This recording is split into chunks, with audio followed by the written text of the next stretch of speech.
ప్రస్తుతం ఈ cinema box office వద్ద ఉగ్ర రూపం దాల్చుతుందని చెప్పాలి. మొదటి రోజే 191.5 కోట్లు రాబట్టిన ఈ సినిమా ఇటు 5 రోజుల్లో రికార్డ్ బ్రేక్ చేసింది. ఈ చిత్రానికి వరల్డ్ వైడ్ అదిరిపోయే రెస్పాన్స్ వస్తోంది. అలాగే అదే స్థాయిలోనూ కలెక్షన్స్ కూడా వస్తున్నాయి. ఇక ఇప్పుడు వారం రోజులు కాకుండానే 500 కోట్లను క్రాస్ చేసింది కల్కి. ప్రస్తుతం పాన్ ఇండియా బాక్స్ ఆఫీస్ను షేక్ చేస్తోంది కల్కి 2898 AD. డైరెక్టర్ నాగ్ అశ్విన్ తెరకెక్కించిన అద్భుతమైన విజువల్ వండర్ చూసి ఆడియన్స్ ఫిదా అయిపోతున్నారు. తెలుగు రాష్ట్రాల్లోనే కాకుండా ప్రపంచవ్యాప్తంగా కలెక్షన్స్ సునామీ సృష్టిస్తోంది కల్కి.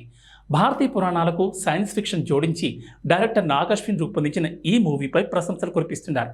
ఇందులో భైరవ పాత్రలో ప్రభాస్, అశ్వత్థామగా అమితాబ్, కమల్, దీపిక, విజయ్ దేవరకొండ యాక్టింగ్ మరో హైలైట్ అంటున్నారు. ప్రస్తుతం ఈ సినిమా బాక్సాఫీస్ వద్ద ఉగ్ర రూపం దాల్చుతుందని చెప్పాలి. మొదటి రోజే 191.5 కోట్లు రాబట్టిన ఈ సినిమా ఇటు 5 రోజుల్లో రికార్డ్స్ బ్రేక్ చేసింది.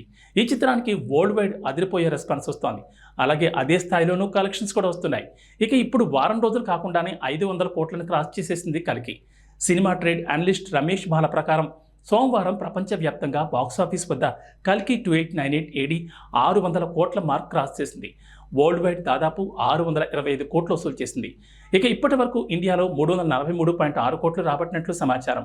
అలాగే కేవలం తెలుగు రాష్ట్రాల్లోని 182 కోట్లు రాబట్టినట్లు సమాచారం. స్కాన్లిక్ ప్రకారం నార్త్ ఇండస్ట్రీలో 128 కోట్లు కలెక్షన్స్ వసూలు చేసింది. తెలుగు, తమిళ, హిందీ, మలయాళం, కన్నడ ప్రాంతాల్లో ఈ సినిమా జోరు కొనసాగుతోంది. అలాగే కల్కి మరో కంతను సాధించింది. ఉత్తర అమెరికాలో $12 మిలియన్ వసూళ్లను అధిగమించింది. ఈ ప్రాంతంలో అత్యంత వేగంగా 100 కోట్ల గ్రాస్ నమోదు చేసిన భారతీయ సినిమాగా కల్కి నిలిచింది. ఇక ఇదే జోరు కొనసాగితే త్వరలోనే కల్కి 1000 కోట్ల మార్కు చేరుకోవడం ఖాయంగా కనిపిస్తోంది. ఈ వారాంతంలో కల్కి 1000 కోట్ల మార్కు క్రాస్ చేయడం ఖాయంగా తెలుస్తోంది.